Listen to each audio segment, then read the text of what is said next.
السلام علیکم۔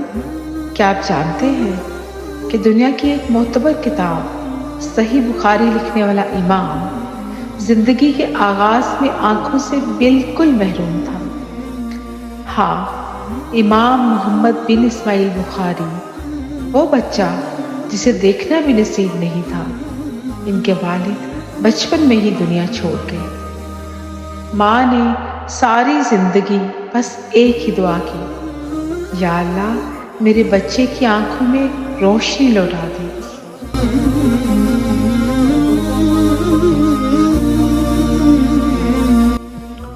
راتیں جاگتی رہتی، چاہے نماز بھیگتی جاتی، آنسو خشک نہ ہوتے۔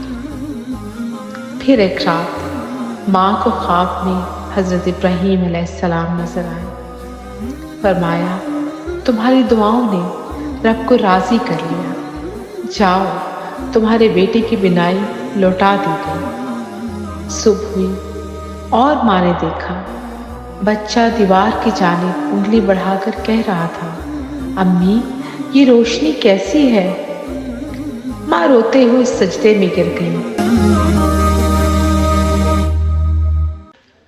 وقت گزرتا گیا، وہی بچہ جس کی آنکھیں پہلے بند تھیں پھر کھلی تو علم کا سورج بن گئی۔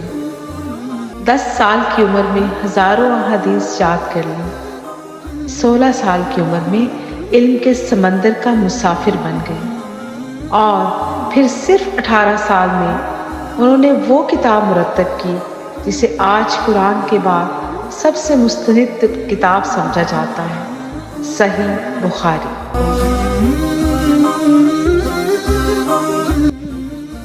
اگر آپ بھی اللہ سے روشنی مانگیں گے تو راستے خود بخود روشن ہو جائیں گے۔